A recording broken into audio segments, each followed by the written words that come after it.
नमस्कार, स्वागत है आप सभी का आर्या न्यूज पर। आपके साथ मैं हूं पल्लवी रविंद्र सिंह। कोरोना की दूसरी लहर की रफ्तार पर ब्रेक के बाद अब अर्थव्यवस्था को पटरी पर लाने की कवायद शुरू हो चुकी है। उत्तर प्रदेश में 5 जुलाई से मल्टीप्लेक्स, सिनेमा हॉल, जिम और स्पोर्ट्स स्टेडियम खोलने की अनुमति दे दी गई है। सिनेमा हॉल संचालकों के व्यवसाय को हालात को देखते हुए राज्य सरकार ने फैसला लिया। कोविड प्रोटोकॉल के साथ सिनेमा हॉल और जिम खुलेंगे। इसके साथ ही यूपी सरकार गांव और छोटे कस्बों में हेल्थ एटीएम लगाएगी। इस हेल्थ एटीएम से body mass index, blood pressure, body fat, plus rate, oxygen की मात्रा को नापा जाएगा। इसके संचालन के लिए तकनीशियनों को प्रशिक्षित किया जाएगा। कोरोना मैनेजमेंट पर बनी टीम 9 की बैठक में मुख्यमंत्री योगी आदित्यनाथ ने फैसला लिया। यूपी सरकार का कहना है कि प्रदेश में कोरोना महामारी की स्थिति नियंत्रण में है। पिछले 24 घंटे में प्रदेश में 2,70,723 कोविड टेस्ट किए गए। कोरोना के 133 नए मामले सामने आए हैं, जबकि 228 मरीज ठीक हो चले हैं। प्रदेश में अब तक 5,83,82,000 से अधिक ज्यादा टेस्ट हो चुके हैं। सरकार ने कहा है कि 5 जुलाई से मल्टीप्लेक्स, सिनेमा हॉल, जिम और स्पोर्ट्स स्टेडियम को कोविड प्रोटोकॉल के अनुपालन के साथ संचालन की अनुमति दी जाएगी।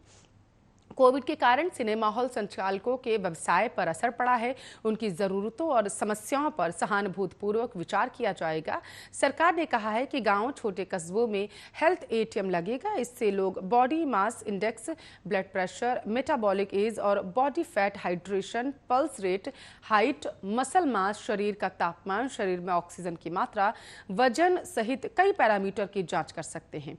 इसके संचालन के लिए तकनीशियनों को प्रशिक्षित भी किया जा रहा है।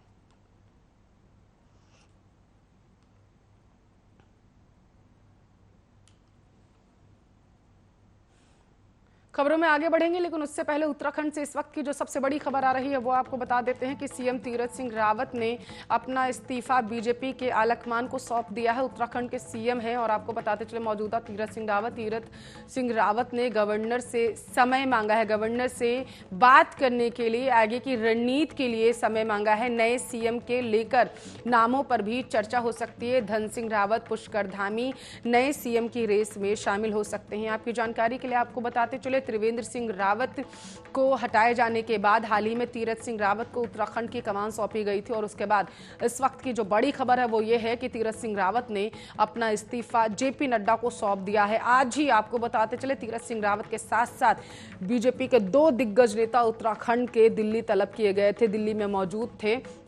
सारी सियासी सरगर्मियों के बीच अब जो बड़ी खबर आ रही है वो ये है कि उत्तराखंड के जो वर्तमान सीएम बनाए गए थे हाल ही में तीरथ सिंह रावत, उन्होंने अपना इस्तीफा सौंप दिया। इस्तीफा सौंपते वक्त उन्होंने हवाला दिया क्योंकि 191(1) के तहत, अनुच्छेद 1 के तहत वो उपचुनाव जो होने हैं उसमें कहीं ना कहीं ऐसी उन्हें प्रतीत हो रहा है कि वो उसे जीत नहीं सकते हैं और मात्र 2022 में चुनाव होने हैं, उसको देखते हुए उन्होंने इस्तीफा दे दिया।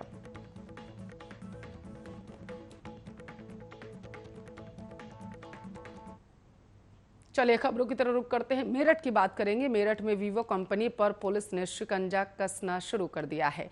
एक आईएमआई पर करीब 13,000 मोबाइल चलने का मामला फिर से गर्मा चुका है। इस मामले में दोबारा से जांच के निर्देश दे दिए गए। अब की बार इसकी जांच क्राइम ब्रांच को सौंपी गई। इंस्पेक्टर क्राइम ब्रांच ने वीवो कंपनी को नोटिस भेजने की बात कही है। एडीजी मेरठ जोन कार्यालय में तैनात दरोगा आशाराम का मोबाइल जून 2020 को खराब हो गया था। दरोगा ने मोबाइल को वीवो कंपनी के सर्विस सेंटर पर दिया था। वहां पता चला कि मोबाइल में आईएमआई नंबर ठीक नहीं है। एक आईएमआई नंबर पर कई मोबाइल चल रहे हैं, यह सुनकर दरोगा हैरान रह गए। उन्होंने इस मामले में वीवो कंपनी और सर्विस सेंटर संचालन पर केस दर्ज कराया। पुलिस ने जांच की। इसमें पता चला था कि एक आईएमईआई पर करीब 13,500 मोबाइल चल रहे हैं।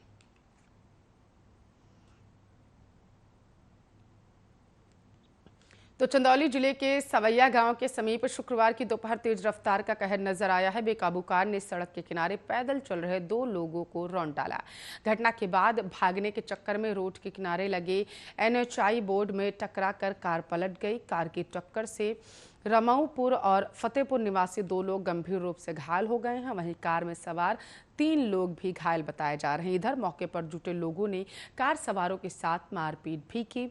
मौके पर पहुंची पुलिस ने कार सवारों को अपने कब्जे में लिया और सभी को जिला अस्पताल भिजवा दिया, जहां उपचार के दौरान फतेहपुर निवासी मामा नाम के व्यक्ति की मौत हो चुकी है। वहीं गंभीर रूप से घायल एक और व्यक्ति को वाराणसी ट्रामा सेंटर रेफर कर दिया गया। पुलिस आपको बताते चले मौके पर दुर्घटनाग्रस्त वाहनों को उठाने गई, तब ग्रामीणों ने विरोध दर्ज कराया। उनका कहना था कि हादसे के शिकार दोनों व्यक्ति गरीब थे, उन्हें मुआवजा मिलना चाहिए। पुलिस ने लोगों को समझा बुझाकर कार अपने कब्जे में लिया और थाने ले गई।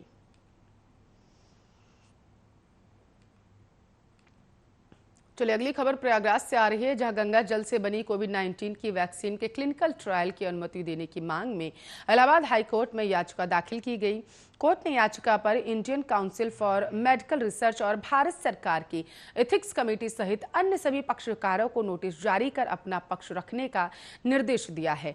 वरिष्ठ अधिवक्ता और गंगा मामले की जनहित याचिका में एमिक्स क्यूरी अरुणा गुप्ता आपको बताते हैं, उनकी याचिका पर कार्यवाहक मुख्य न्यायाधीश एमएन भंडारी और न्यायमूर्ति राजेंद्र कुमार की खंडपीठ ने सुनवाई की। गुप्ता का कहना है कि काशी हिंदू विश्वविद्यालय वाराणसी के न्यूरोलॉजी विभाग के प्रोफेसर डॉक्टर विजय नाथ मिश्र के नेतृत्व में डॉक्टरों की टीम ने गंगा जल पर रिसर्च कर नोजल स्प्रे वैक्सीन तैयार कर ली, जो मात्र 30 रुपए में लोगों को कोरोना से राहत दे सकती है। इसकी रिपोर्ट तैयार कर एथिक्स कमेटी को भेजी गई है और क्लिनिकल ट्रायल की अनुमति भी मांग ली गई, लेकिन कोई निर्णय नहीं लिया जा सका है अभी। और बीएचयू के डॉक्टर का दावा है कि वायरोफेज थेरेपी से कोरोना का खात्मा किया जा सकता है। तो वहीं दूसरी तरफ उत्तर प्रदेश के बागपत जनपद में शुक्रवार को 2 पक्षों के बीच संघर्ष हो गया। यहां डौला गांव में चुनावी रंजिश को लेकर मेरठ बागपत रोड पर पाला खींचकर संघर्ष हुआ। दोनों पक्षों में जमकर लाठी डंडे चले और पथराव भी हुआ है। दोनों ओर से कई राउंड फायरिंग की गई। इस दौरान संघर्ष में 2 पक्षों के करीब 12 लोगों से ज्यादा जख्मी होने की खबर है। डौला चौकी पुलिस के सामने भी संघर्ष होता रहा। पुलिस मूक दर्शक बन के सारा संघर्ष देखती रही। घायलों को अस्पताल में भर्ती कराया गया। जमालुद्दीन और इरफान पक्ष के लोगों ने एक दूसरे पर आरोप लगाते हुए थाना सिंघावली अहीर में तहरीर दी है। उधर तनाव को देखते हुए गांव में पुलिस और पीएससी तैनात कर दी गई। पुलिस का कहना है कि एनएचआई के द्वारा तोड़े गए मकान और नाली के निर्माण को लेकर विवाद हुआ था, जिसके बाद पंचायत की गई। पंचायत में दोनों पक्षों के बीच मारपीट हो गई। दोनों पक्षों के खिलाफ रिपोर्ट दर्ज कर ली गई।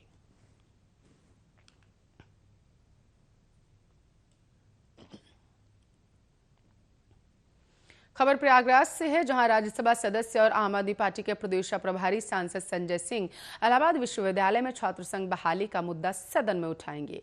विश्वविद्यालय में संयुक्त संघर्ष समिति के बैनर तले 345 दिनों से जारी आंदोलन में शामिल होकर उन्होंने छात्र संघ बहाली को अपना समर्थन दिया। छात्रों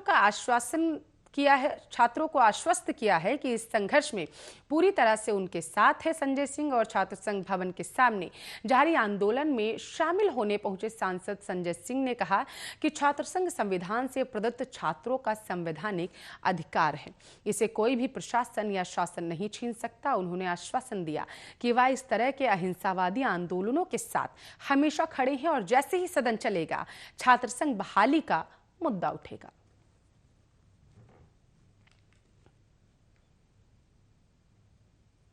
तो वहीं उत्तर प्रदेश के कानपुर सहित आसपास के जिलों में अगले 24 घंटे के बीच मौसम में परिवर्तन संभव है। पश्चिमी हवाओं के साथ धूल भरी आंधी के बीच हल्की बारिश भी हो सकती है। इसकी वजह से तापमान में थोड़ी कमी जरूर आएगी, लेकिन उमस में इजाफा हो सकता है। इसका असर शहर के कुछ क्षेत्रों में शुक्रवार की शाम से दिखने लगा। इस बीच दिन में चिलचिलाती धूप का असर जारी रहा। अधिकतम तापमान में मामूली कमी के साथ पारा आपको बताते चले 39.2 डिग्री सेल्सियस रिकॉर्ड किया गया, जबकि न्यूनतम तापमान 31 से घटकर 30.4 डिग्री दर्ज किया गया। भारतीय मौसम विभाग के अनुसार देश भर में बने मौसम सिस्टम से जुड़ी एक ट्रफ रेखा दक्षिण उत्तराखंड से होकर उत्तर प्रदेश, बंगाल और असम की तरफ जा रही है। इस तरह चक्रवाती हवाओं का क्षेत्र दक्षिण पश्चिमी राजस्थान और इससे सटे पाकिस्तान की सीमा पर बना हुआ है। इसकी वजह से उत्तर प्रदेश के मध्य क्षेत्र में धूल भरी आंधी के साथ हल्की बारिश और पूर्वी क्षेत्रों में तेज बारिश के संकेत हैं। चंद्रशेखर आजाद कृषि एवं प्रौद्योगिकी विश्वविद्यालय के मौसम विज्ञानी डॉक्टर एस.एन. सुनील पांडे के अनुसार मौसम परिवर्तन की स्थिति अगले 3 दिनों तक रहने की संभावना है। डॉक्टर पांडे ने बताया है कि 11 जुलाई से दक्षिण पश्चिमी मानसून सक्रिय हो सकता है। उस समय महानगर और आसपास तेज बारिश हो सकती है और इसके साथ साथ फिर मानसूनी बारिश का सिलसिला लंबा चल सकता है। गोरखपुर चौरी चौरा पुलिस ने गुरुवार की रात में मुठभेड़ के दौरान हिस्ट्री शीटर भीम पासवान को धर दबोचा है, जबकि उसका साथी सुजीत पासवान अंधेरे का लाभ उठाकर फरार हो गया।